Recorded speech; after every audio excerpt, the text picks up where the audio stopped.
Welcome to Financial Buzz Market Weekly. I'm RK Walker here at the New York Stock Exchange, bringing you a review of this week's stock market. On Monday, the PMI manufacturing index for November dropped 0.4 of a point to 55.3, but the ISM manufacturing index rose 1.6 points to 59.3. Construction spending for October declined 0.1%.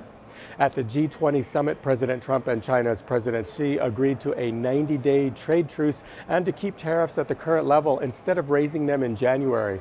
However, for the first time since 2007, the yield on 3- and 5-year U.S. Treasury notes inverted.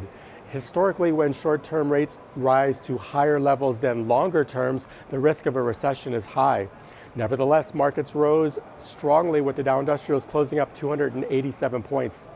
On Tuesday, motor vehicle sales for November increased by 100,000 to an annualized rate of 17.4 million units. In a kind of delayed reaction to the prior day's news of an inverted yield curve, markets tanked with the Dow Industrials losing 799 points, the S&P 500 declining 3.2%, and the Nasdaq Composite dropping 3.8%.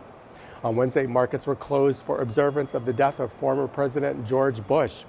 On Thursday, the ADP employment report for November came in at 179,000 versus 225,000 for the prior month.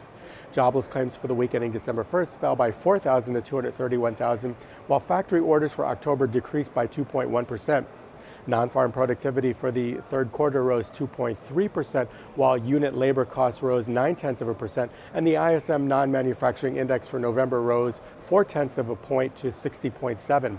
The EIA petroleum status report for the week ending November 30th saw crude oil inventory decrease 7.3 million barrels. Markets initially fell sharply on news that a top executive of the Chinese telecom equipment maker Huawei was arrested in Canada and faces extradition to the U.S. Later, the Wall Street Journal reported that the Federal Reserve is considering easing up rate hikes after December, and this sparked a rally. The Dow Industrials ended up closing 79 points lower.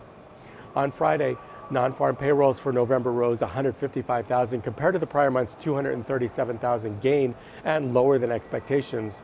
The unemployment rate remained unchanged at 3.7%, and average hourly earnings rose 0.2%. Markets opened higher on the news, but then turned sharply lower. Now let's take a look at some stocks. Tesaro Inc. shares rallied on Monday after GlaxoSmithKline announced it will acquire Tesaro for $5.1 billion. GlaxoSmith desires to strengthen its pharmaceutical business, accelerating the build of its pipeline and commercial capability in oncology. Tesaro shares surged almost 59% on the news.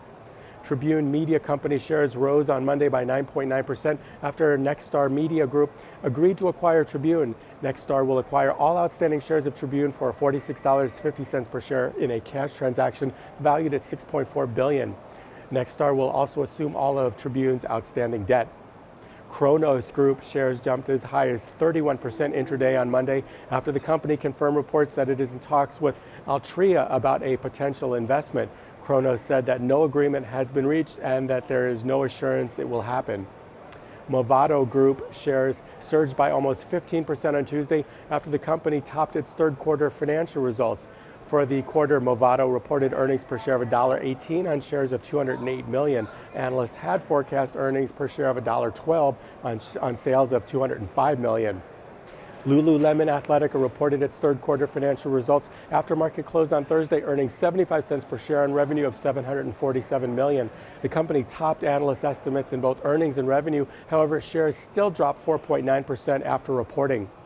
This is Financial Buzz Market Weekly. I'm RK Walker, and I'll see you again next week.